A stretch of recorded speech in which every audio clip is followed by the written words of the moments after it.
So here, there's always going to be the summon sign as long as you kill Maneater Mildred and you are in human form, but you can summon her. And I actually decided I am going to do that because it does make the boss harder. Maneater Mildred does give you one giant benefit for this boss, is that sometimes Mildred can distract the boss from you, giving you enough time to heal. And that's actually what I want just in case. We're also going to re-equip our ring. Oh gosh, Maneater just attacked that.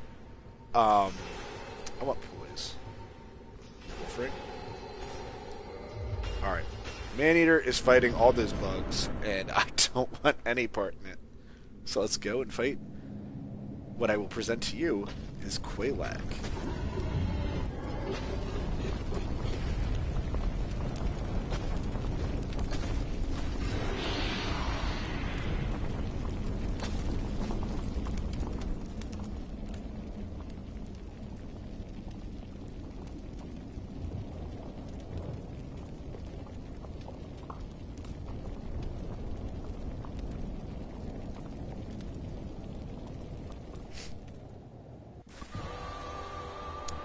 Now, this boss is going to be your first look at extremely aggressive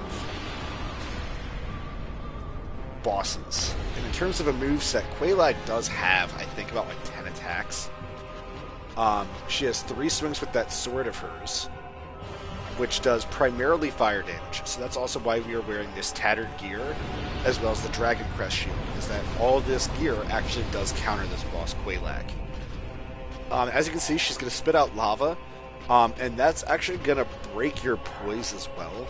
And you can get trapped in that very easily and killed very quickly. Another thing to be warned about this boss is that every time you strike her, she has a chance to go into this ultimate attack. I'm trying to proc it, to be honest. Oh gosh. And you don't want to be near the butt. That's another thing. Don't ever attack Quelaag's butt. Darn it, I can't proc it.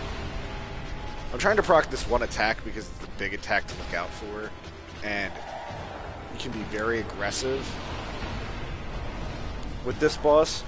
But as you can see, Maneater Mildred's causing a distraction a lot. If you prefer range tactics, let's see if I can get her attention. She does have a giant weak point that a lot of weapons cannot hit, but range can, and that's her torso. If you hit Quelaag in her torso, if you hit her in that body form, there we go. What happened to my Maneater? She's a Maneater. But yes, you can basically stun lock her into oblivion, and that's why I don't really like the bow and arrow. Eventually she'll move. Eventually she'll get out of it. But I really don't want to show that off. Like, you know, it's not going to be fun to watch. As you can see, it's doing 46 damage a shot. But as you can see, there it is. There it is. When she hugs her spider, you want to get away. That Chaos Blast there does a lot of damage. In terms of fighting her, what I prefer to do, just like the Gaping Dragon or the Asylum Demon, I really like to go after the legs. I find it to be a very easy thing to hit, as well as it allows you to get out of range very quickly. And again, you don't want to be too close to the butt, because she has this attack with her butt. Maybe I'll show off like a subsequent playthrough, and maybe I'll make another character just for deaths and nothing else. Oh, Maneater, thank you. No, I can't wave goodbye to you. Can I do sun pose? Sun pose. Sun pose. But that boss is a lot of fun. I really like it. In Demon Souls, which is the predecessor to this game, they had a character known as Flame Lurker, who was a fire beast as well, and was extremely aggressive and gives a lot of players problems and encourages them to co-op, to play through the game as human, to summon somebody else to help them, as well as relearn the tactics of the game. That, you know, there are things that are bigger, stronger, faster than you that you have to outsmart that you can't just go toe to toe with unless you're designed for it.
And there we get a very familiar scene. Now here, getting the Homeward Bone should be a huge clue to you to use it.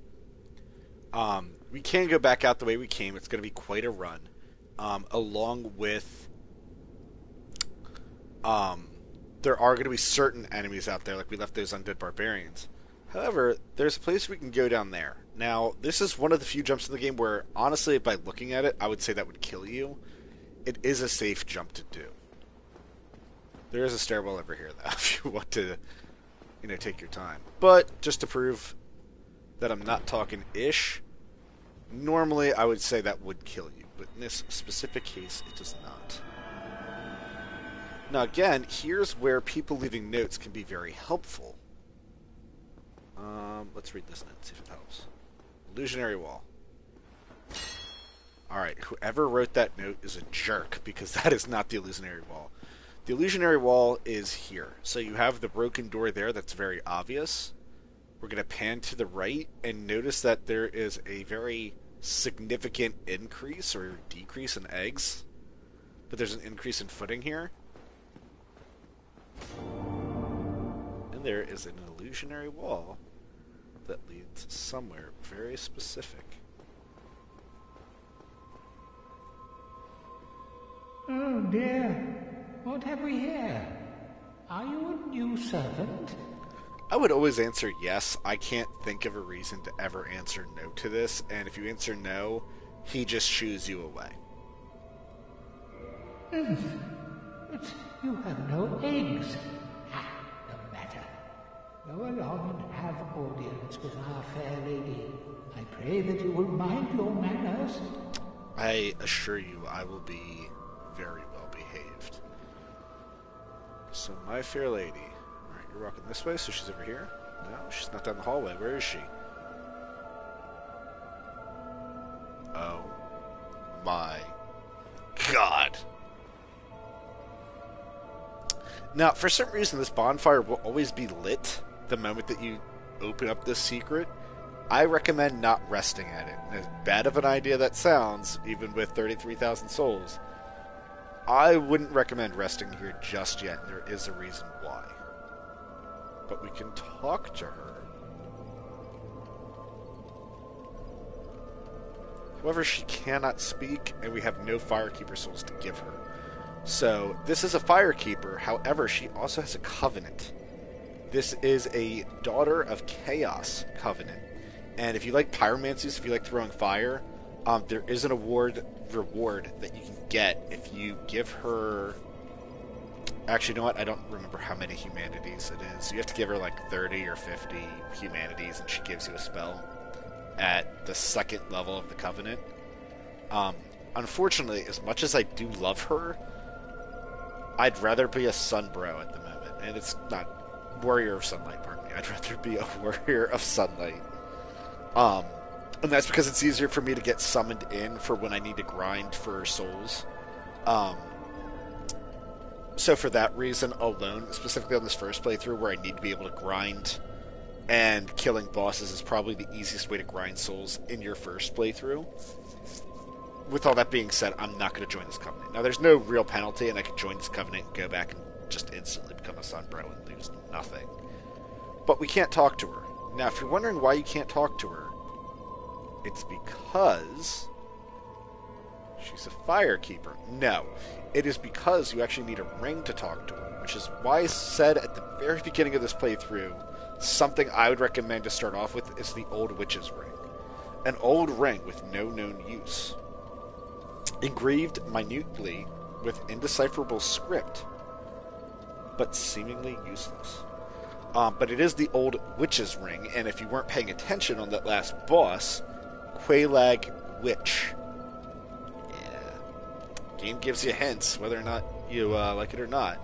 So this starting gift is going to prove very useful here. Quelaag, my dear sister. My heart broke the very first time I heard those words. Quelaag, what is it? Quelaag, my dear sister. The eggs, it hurts. They've gone still. I am afraid it may be too late. I am so sorry, dear sister. I'll be fine. I have you, dear sister. But promise me that you will take care of yourself. Goodbye, Quelaag. It was so very nice to chat. My heart breaks every time I come and talk to her. It just makes me so sad. So, she is sisters with Quelaag. I mean, obviously, they look like it, but there's a reason for what happened to them and why they are giant spiders as well. And here you can kind of find out that the whole reason that Quelaag, who we just defeated, is sitting there in Quelaag's domain, killing off any travelers trying to reach that second bell, is so that she can get humanity to feed her sister in attempts of trying to make her better. There's a lot deeper lore behind it. I'm personally not going to go into it just because I'm not 100% solid on it. I have not done like the research for it. I have an idea of what everything happened is, and it went down, why it went down, and what exactly happened.